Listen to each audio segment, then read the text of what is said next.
When you think of Japan, you think of samurai. And when you think of samurai, you think of swords. Japan has swords with fascinating names. This time, we introduce 10 particularly memorable Japanese swords with unique stories behind their names. This Japanese sword, considered a national important cultural property, was forged in the Kamakura period by the swordsmith Yoshimitsu Toshiro. The origin of the name Honebami, bone devourer, has several theories. The Kyoho Meibutsucho explains that the blade shattered bones merely with a mock-cutting motion. Jesuit Joao Rodriguez, upon being shown Honebami Toshiro by Toyotomi Hideyoshi, wrote in History of the Japanese Church, "It slices through bones like a radish root with light swing," thus the name bone devourer. Perhaps the name comes from its history of tasting blood and devouring bones. Location: Kyoto National Museum, Higoshiyama Ward, Kyoto City.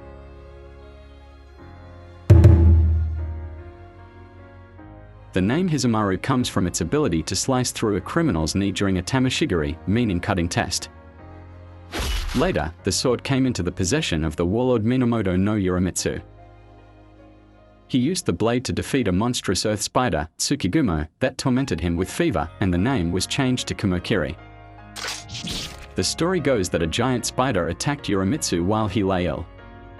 Grabbing Hizamaru, Yorimitsu struck the creature, which vanished.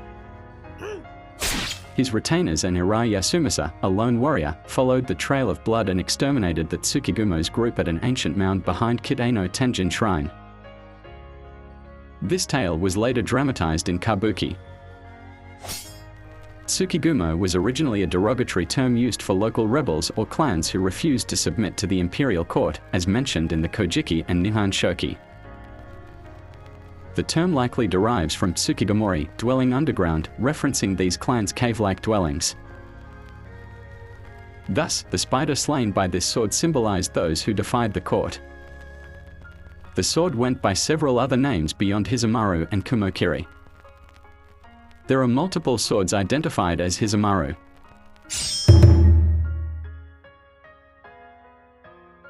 This sword's name comes from its blade's ability to decapitate a head as easily as snow falls off a bamboo leaf when touched. There was an executioner named Yamada Aseman who made a living by testing the sharpness of his sword on living criminals. This person has published a book that ranks swords that have been tested for sharpness, and this swordsmith has been ranked the highest.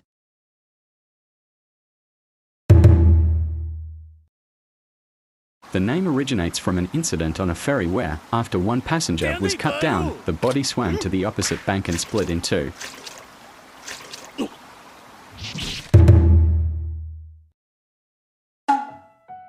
When a swordsmith presented this nearly straight blade to a feudal lord, the lord doubted its sharpness.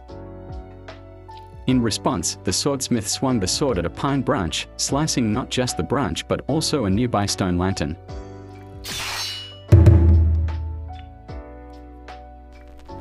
This katana, known as kamawari, was the beloved sword of Ito Itosai, founder of the Ito-ryu school of swordsmanship during the early Sengoku period.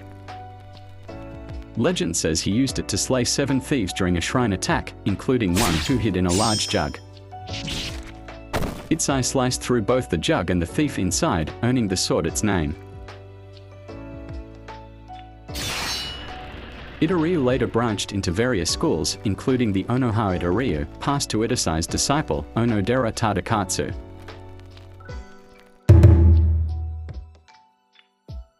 One night, Suzuki Magoroku slashed a man from behind, but instead of collapsing, the man walked 850 meters chanting a Buddhist mantra before suddenly splitting in two and falling. Suzuki, suspicious, followed the man while using his blooded sword as a cane. When he finally inspected the blade, he found stones speared onto its tip, like dango skewers, giving the sword its name.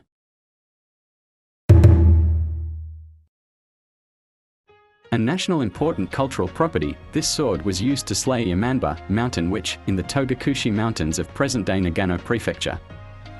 A Yamanba is akin to a western witch, a hag who lures travelers with shelter, only to kill and eat them as they sleep. Stories of Yamanba are widespread and frequently appear in children's tales. As a side note, this is how Fukushima. Prefecture the setting of a tale of a yamoba. Long ago, a mother worked at a castle as the wet nurse to a princess, leaving her young daughter behind in her hometown. When leaving her hometown, she entrusted her young daughter with an amulet as a token of protection. While longing for her daughter left behind, she raised the princess as if she were her own child. However, the princess fell ill, and upon consulting a fortune teller, she was told if she drinks the liver of a child in the womb, she will recover. To obtain the liver, the mother departed from Kyoto and traveled down to Oshu. She found a suitable place along the Abukuma River, settled there, and began lodging travelers while waiting for an opportunity to obtain a fetus's liver. One day, a young man and woman visited, asking for shelter. The two were a married couple, and they said, "We have no place to stay, and we are troubled by this cold. Moreover, my wife is carrying a child in her womb." Upon hearing this, she was delighted and agreed to let them stay. That night, the pregnant woman suddenly complained of severe abdominal pain, so her husband hurried out to find medicine. The old woman, seeing this as her opportunity, took a knife from the kitchen and cut open the pregnant woman's belly. Through her dying breaths, the pregnant woman said, "I have been traveling in search of my mother. If you encounter any travelers who might know her, please tell them my story," and with that, she passed away. When the old woman examined the pregnant woman's belongings, she found a familiar amulet pouch. Upon opening it, she was shocked. The pregnant woman was her own daughter. Though she had not known, the old woman had killed her own daughter and a grandchild. Overcome by unbearable grief, the old woman fell into madness, eventually transforming into the yamoba, a monstrous spirit. From then on, she would offer shelter to travelers who asked for lodging, only to kill them.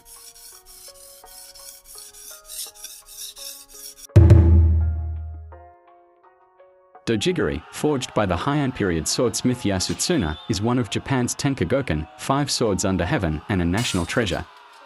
An Edo period anecdote states that a sword tester named Machida Chidaya used dojigiri to slice through 6 stacked corpses, with the blade cutting all the way to the foundation below.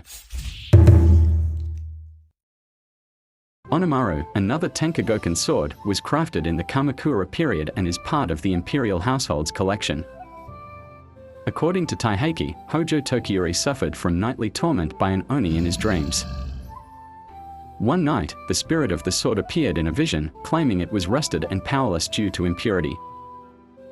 Tokiyori purified and maintained the blade, placing it beside him. The sword toppled over and severed the silver oni-shaped ornament on a nearby brazier, after which the demon ceased its attacks and Tokiyori's health improved. The blade was thus named Onimaru. Ownership, Imperial Household Agency. If you liked it, a thumbs up and subscribe would be greatly appreciated. Japanby is a channel that uncovers Japan's hidden wonders, from quirky who even cares about that facts to fascinating rediscoveries of the country's unique charm. With a broad yet approachable style, we offer fresh insights into Japan's lesser-known stories, appealing to curious audiences around the world.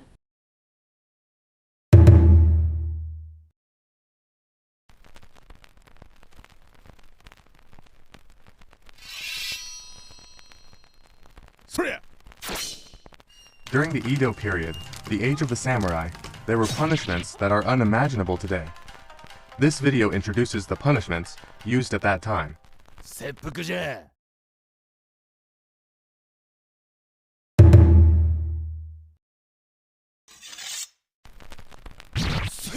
They have carried out countless beheadings. What is the surprising reason why he was able to make such a huge profit by performing the dirty job of being an executioner, which regular samurai would not engage in, as it was considered dishonorable?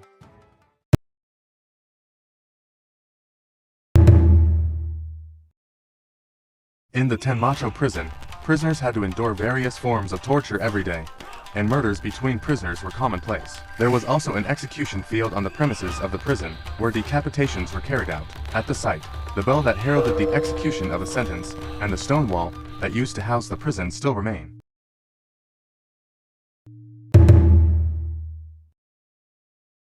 Those who committed the most heinous crimes were carried by horse with their body restrained and transported to Nihonbashi, the center of Edo. The terrible punishments practiced there. What did the criminals think as they crossed the Bridge of Tears and were transported to Tsuchigumo execution ground? At this location, there are remains of the well where the heads of decapitated criminals were washed, as well as the foundations used for burning at the stake and crucifixion. The executed bodies were thrown into a nearby temple, so this temple is also called Throwing Temple.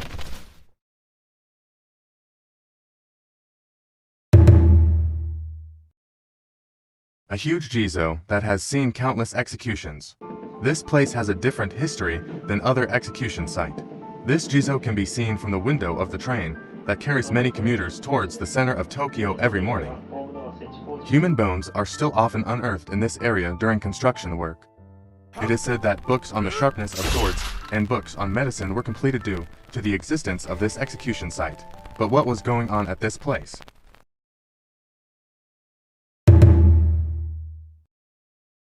People who were considered unclean and not human were forced to perform tasks such as preparing for the punishment, carrying out the execution, and cleaning up after the punishment. A look into the life of a man who worked at Tsuchigumo execution ground and became an object of people's faith.